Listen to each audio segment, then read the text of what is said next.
प्रेम से बोलिए श्री रामचंद्र की जय। भक्तों, रसपान करेंगे चैत्र मास कथा अध्याय 14। इस वीडियो में सुने राम कथा की आगे की वृत्तांत।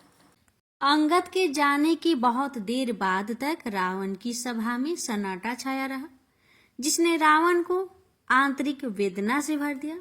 अब वह अपने योद्धाओं से भी क्या कहे, वह मन ही मन दुखी हो रहा था। उसका मन महल जाने का नहीं कर रहा था। रंगमहल जाने का नित्य कर्म भी आज वह भूल गया था। परंतु संध्या हो गई थी, दरबार में तो बैठा नहीं रह सकता था। अंततः वह दरबार से उठकर बिना किसी से बात किए महल चला आया। वहां और भी अधिक सन्नाटा पसरा था। दास दासियां ऐसे उदास थे जैसे हंसना बोलना भूल गए हो।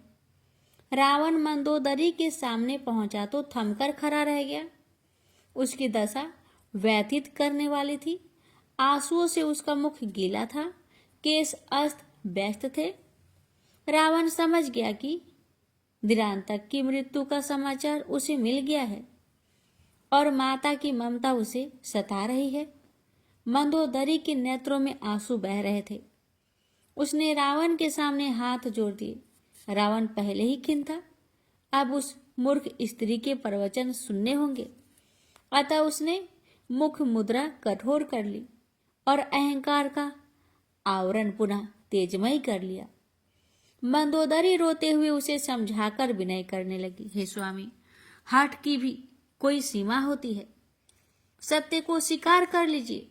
श्री राम से वैर करना आपको शोभा नहीं देता। उनके बल और प्रताप के सामने आपका बल तुच्छ है। उनके छोटे भाई ने पंचवटी पर एक रेखा खींच दी थी। आप उसे लांघने का साहस न कर सके थे और कहते हैं कि काल मेरे बस में है। श्री राम के 2 सेवक आए और मेरे 2 पुत्र मार डाले, लंका को राख कर दिया और आज दरबार में जो हुआ उससे तो आपके पराक्रम पर मुझे भी लज्जा आ गई। जिनके सेवक ऐसे हैं उनका अपना बल क्या होगा, यह अनुमान लगाना कठिन नहीं है।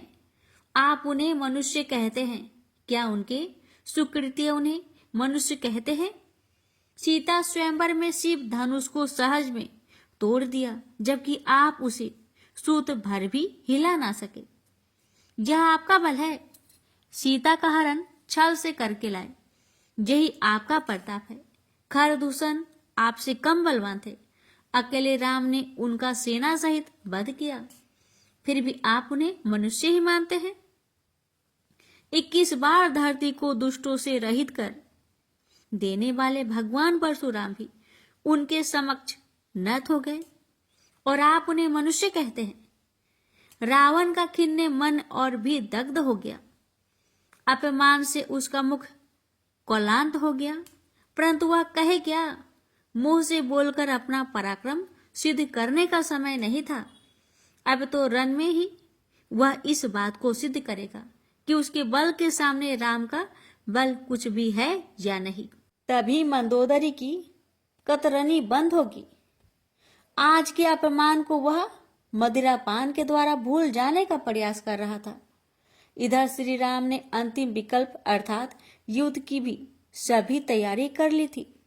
सवेरा होने पर उन्होंने लंका के चारों दरवाजे पर आक्रमण करने के लिए गठित अपने चारों दलों के सेनापतियों को बुलाकर युद्ध संबंधी नीति नियम बताए। पीठ दिखाकर भागने वाले, दया की पुकार करने वाले और प्राणों की भीख मांगने वाले शत्रु पर कोई प्रहार नहीं करेगा। नगर में घुसकर स्त्री, वृद्ध, बालक और रोगी, विकलांग आदि को कोई भय नहीं देगा। पीछे से कोई किसी पर वार नहीं करेगा। युद्ध को धर्म युद्ध की भांति लड़ा जाएगा। सब युद्धपति भगवान श्री राम की नीति व उदारता की प्रशंसा करने लगे। नीति विहीन, धर्म विहीन राक्षसों के साथ भी धर्म युद्ध की भेरी बजा दी गई। बानर दल रणोमंत होकर ऐसे चिहरा उठा कि लंकावासियों के हृदय कांप उठे। बच्चे अपनी माताओं की गोद में दुबक गए। स्त्रियां कांप उठी, अपशकुन होने लगे। कौवे और गिद्ध के झुंड लंका के ऊपर मंडराने लगे। कौवा कर्कश स्वर में कांव कांव करने लगे। श्री राम का आदेश पाकर बानर सेना ने लंका की ओर कूच कर दिया। चारों ओर से लंका को घेरकर बानर भालू कर्कश ध्वनियों से शत्रु को चुनौती देने लगे तो लंका में कोहराम मच गया। रावण ने रणभेरी सुन ली थी। वह अट्ठास कर उठा। कल की सब लज्जा भूलकर वह अभिमान से भरा बैठा था। ऐसे ही उसके सभासद थे। रावण ने उन्हें प्रेरित करते हुए कहा, अरे राक्षस वीरों, काल की प्रेरणा से बानर आहार बनकर हमारे द्वार पर आ गए। अब तुम सब जाओ और भरपेट आहार करो। विधाता ने घर बैठे भोजन दिया है। राक्षस योद्धा उन्माद से भर गए और रावण का आदेश पाकर अस्त्र शस्त्र ले रणोन्मत्त होकर चल पड़े। सब लंका के परकोटे पर जा चढ़े और शत्रु सेना की ओर देखा। असंख्य आहार सामने थे तो राक्षसी स्वभाव से भूख जागृत हो गई। परकोटे से कूदकर वे बानर दल पर टूट पड़े। बानर तो उनकी ही प्रतीक्षा कर रहे थे तो दोनों दल भीड़ गए। युद्ध आरंभ हो गया। राक्षसों को आज बहुत वर्षों के पश्चात रणभूमि में अपना बल परखने का अवसर मिला था।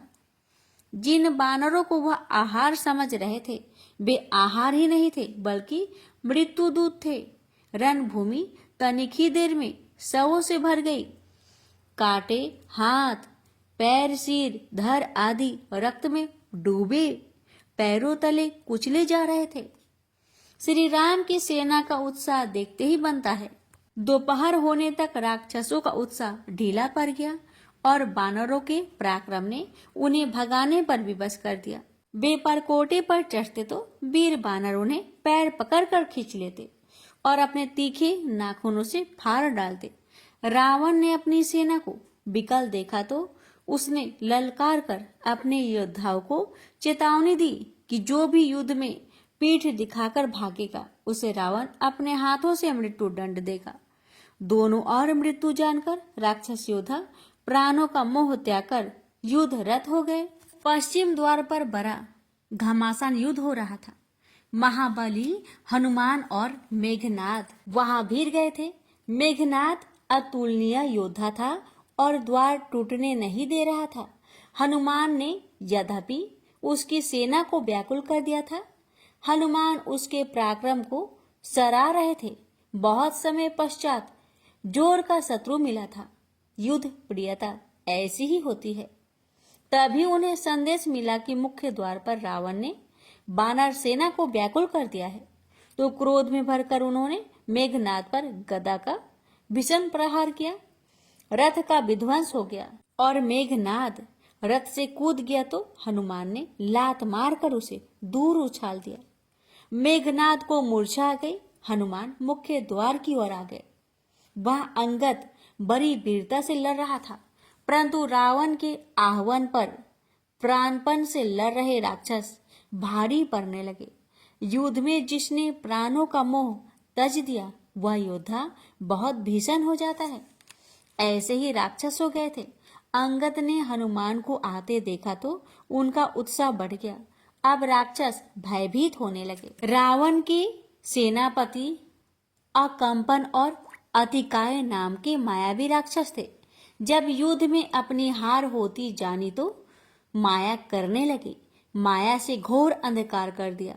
रात होती जानकर युद्ध नियम का पालन करते हुए अंगद और हनुमान सेना सहित लौट पड़े। राक्षस किसी नियम धर्म का पालन नहीं करते थे। वे माया से फैलाए अंधेरे में बानर दल पर टूट पड़े। बड़ी कठिन परिस्थिति हो गई थी। चारों ओर चीख पुकार मच गई। श्री राम ने यह राक्षसी माया जान ली और धनुष उठाकर एक ही बाण से अंधकार को समाप्त कर दिया। बानर दल प्रकाश होते ही बल पा गया और बुरी तरह से राक्षसों पर टूट पड़ा। राक्षस पुनः व्याकुल होकर भागने लगे। सूर्यास्त होने पर राक्षसों ने चैन की सांस ली। युद्ध बंद हो गया और बानर सेना शिविर में लौट आई, जहां श्री राम उनका स्वागत किया और उनके बल पराक्रम की सराहना की। रावण ने प्रथम दिन के युद्ध के बाद तत्क्षण सभी सेनापतियों को बुलाकर युद्ध में हुई क्षति का आकलन किया, तो उसे ज्ञात हुआ कि आज उसके सैकड़ों पुत्र पौत्र काल कलवित हो गए और असंख्य राक्षस योद्धा भी मारे गए। आकलन और निरीक्षण दल ने यह भी बताता है कि युद्ध भूमि में बानर भालुओं के शव तो उंगली पर गिने जा सकते थे, परंतु राक्षसों की गिनती नहीं की जा सकती। कुल मिलाकर युद्ध के पहले दिन का परिणाम रावण के लिए निराशाजनक ही रहा। माल्यवान वृद्ध और अनुभवी मंत्री था। रिश्ते में वह रावण का नाना भी था। यद्यपि रावण को सीख देना ही मूर्खता थी, क्योंकि वह किसी की सीख मानता ही नहीं था। फिर भी माल्यवान उसे समझाने का प्रयास करना अपना कर्तव्य समझता था। जब राजा की बुद्धि विनाश कराने लगे तो मंत्रियों को यह अधिकार है कि वे उसे उचित परामर्श देकर सही मार्ग पर लाने का प्रयास करें। माल्यवान ने अपना कर्तव्य समझते हुए रावण को समझाने का प्रयास किया। हे राक्षस राज, आज के युद्ध के संकेत दे दिए हैं कि क्या होने वाला है, अतः पूर्व से जो करुण क्रदन सुनाई दे रहा है वह भी तुम्हारी बुद्धि के कपाट नहीं खोल रहा। एक ही दिन में राजकुल के सैकड़ों बधुएं विधवा हो गई है। श्री राम का बल अपार है, उन्होंने तो अभी रण में पैर भी नहीं रखा, तब यह स्थिति है। सोचो कि उनका काल रूपी धनुष जब तनेगा तो क्या गत होगी। मृत्यु तो अटल है, परंतु तुम्हारी तरह कोई मृत्यु को हठ ठान कर नहीं बुलाता और न अपने कुल को उसके सामने ढकेलता है। तुम राम द्रोही ही नहीं, कुल द्रोही भी हो गए हो। तुम्हारा हृदय पाषाण हो गया है, जो इतने पुत्र पौत्रों के वध पर भी चिंतित नहीं हो। अरे, अब तक जो हुआ उसे श्री राम द्वारा दिया गया दंड समझकर स्वीकार करो और उनसे वैर तजकर शरणागत हो जाओ, तभी यह राज्य बचेगा, अन्यथा यहाँ जंगली जीव ही विचरण करते फिरेंगे। मेरी सलाह को उचित मानो। रावण यदि सलाह मानने लगे तो रावण कैसा, उसका अभिमान उसे इसको आज्ञा नहीं देता। मल्यवान पर उसे अत्यंत क्रोध आया। बोला, अरे बूढ़े, तेरी बुद्धि फिर गई है। जो शत्रु का गुणगान कर रहा है, जीवन भर मेरे टुकड़ों पर पला है और गुण शत्रु का गाता है। यदि कुछ दिन और जीवित रहना चाहता है तो अब मेरी आंखों के सामने ना आना। कुल के लोग होते किस लिए हैं? समय पड़ने पर कुल के सम्मान के लिए प्राण भी देने पड़ते हैं। सिर्फ ऐश्वर्य भोगने के लिए ही तो राजपुत्र नहीं होते। शत्रु घेरे खड़ा है तो युद्ध भी करना होगा और प्राण भी देने होंगे। यही वीर गति है। तू भाग जा यहाँ से। रावण के कठोर दुर्वचन सुनकर मल्यवान जान गया कि अब वह काल के मुंह पर बैठ गया है। रावण प्रलाप कर रहा था। तब मेघनाद ने अपने पिता का समर्थन करते हुए प्रण लिया, कल के युद्ध में ऐसा पराक्रम दिखाऊंगा कि शत्रु दल बिलबिला उठेगा और निश्चय ही दोनों नहीं तो एक तपस्वी को तो अवश्य ही मार गिराऊंगा। रावण अपने पुत्र के प्रण से प्रसन्न हो गया। उसे विश्वास था कि मेघनाद जो कहता है उसे कर दिखाता है। दूसरे दिवस का रण सज गया। दोनों दल आमने सामने आ गए। आज राक्षसों में कुछ अधिक उत्साह था, क्योंकि सेनापति मेघनाद ने प्रण कर लिया था और उसके बल पराक्रम पर संदेह कैसा। उसने देवताओं को भी परास्त किया है। इंद्र भी उसके सामने नहीं टिक सका। मेघनाद ने युद्ध का बिगुल बजा दिया और कहने लगा, कहाँ है दोनों तपस्वी राम लक्ष्मण?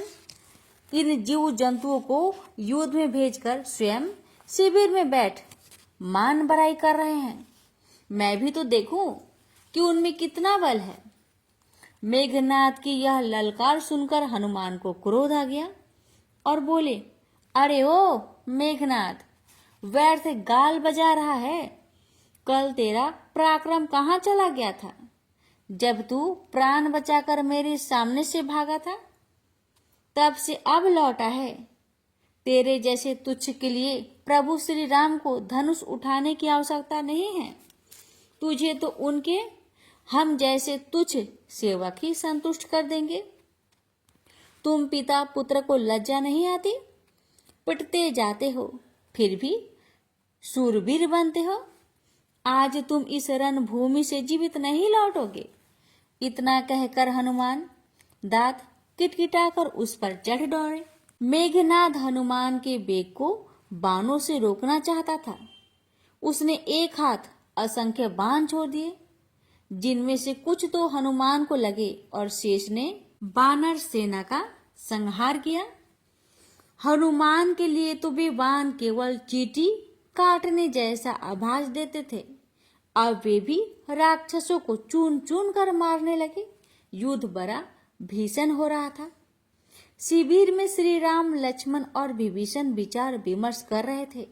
मेघनाद की चुनौती उन्होंने सुन ली थी। विभीषण नीति निपुण भी थे और मेघनाद के बल को भी जानते थे। अतः बोले, प्रभु, मेघनाद के पास अनेक दिव्य शस्त्र हैं और वह माया में भी निपुण है। इसके बल का रहस्य इसकी पत्नी सती सुलोचना है, जो क्षण भर भी इसे अपने हृदय से विस्मृत नहीं करती। उसी के अस्तित्व के कारण यह अवध्य हो गया है। हे रघुवीर, इसका पराक्रम बहुत कठिन है और वानर दल उसे सह नहीं पाएगा। आप जैसा उचित समझे निर्णय करे। श्री रामचंद्र मंद मंद मुस्कुराए और लक्ष्मण को आदेश दिया, अनुज, मेघनाद सत्य कह रहा है कि हमें शिविर में नहीं बैठे रहना चाहिए। तुम जाकर उस अभिमानी रावण सूत को संतुष्ट करो और उसे दिखाओ कि हम रघुवंशी ऐसे अभिमानियों का अभिमान क्षण भर में तोड़ देते हैं। लक्ष्मण ने अपना धनुष उठाया और प्रभु को शीश झुकाकर रणभूमि की ओर चल पड़े। उन्होंने देखा कि मेघनाद तो साक्षात काल के रूप होकर वानर दल को त्रास दे रहा है। रणभूमि में उसके बाण ही तैर रहे थे। लक्ष्मण ने उसे ललकारा, ओ धनुर्धर, तू इस धनुष से बाण वर्षा करके इन सबको अपना शौर्य दिखा रहा है। जरा मुझे भी तो दिखा कि तूने धनुर्विद्या में क्या क्या सीखा है और कौन कौन से दिव्य शस्त्र तेरे तुनीर में है। मेघनाद ने लक्ष्मण की ओर देखा तो हर्ष से भर गया। तेरी ही तो प्रतीक्षा थी तपस्वी, अन्यथा मेरा प्रण कैसे पूरा होगा? विधाता भी मेरे पराक्रम पर मुग्ध है, तभी तो मेरे इच्छित प्रण को पूरा करने में सहयोग करता है। इन जीव जंतुओं से लड़ने में आनंद ही कहाँ है? यह हनुमान योद्धा तो है, परंतु बानर ही तो है। जानवर से क्या लड़ूं? मेरा तेरा जोड़ा जमता है। मेघनाद और लक्ष्मण आमने सामने आ गए। दोनों ही कुशल धनुर्धर थे और सभी दिव्य शस्त्रों की जानकारी रखते थे। इस युद्ध को देखने के लिए दोनों पक्ष के योद्धा भी एक दूसरे की शत्रुता भुलाकर अपने स्थान पर स्थिर खड़े हो गए थे। देवतागण भी इस बहु प्रतीक्षण युद्ध को देखने आकाश में आ जुटे। मेघनाद ने बाण चला दिया। वह अर्ध चंद्राकार बाण सर्प की तरह लहराता हुआ लक्ष्मण की ओर बढ़ा तो लक्ष्मण ने एक तीक्ष्ण फल वाला बाण चलाया। वह मेघनाद के बाण को बीच से चीरता हुआ निकल गया। देवता हर्षित हो उठे।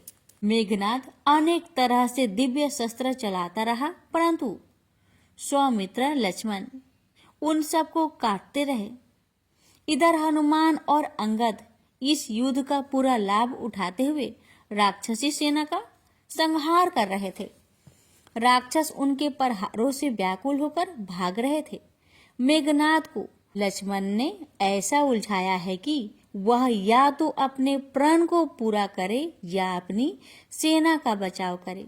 इस तरह तो हनुमान और अंगद अधिकांश सेना का विध्वंस कर देंगे और लक्ष्मण उसे घेरे रहेंगे। सब तो दिव्य शस्त्र चलाकर देख लिए, परंतु लक्ष्मण ने उनको संतुष्ट कर दिया। दिन भर का युद्ध और परिणाम भी लाभ वाला नहीं था। मेघनाद ने रणनीति बदल दी। उसने सोचा कि वह पहले अपनी सेना का उत्साहवर्धन करेगा, फिर शत्रु सेना का दमन करके उसे व्याकुल करेगा। वह लक्ष्मण के सामने से हट गया और काल बने हनुमान पर टूट पड़ा।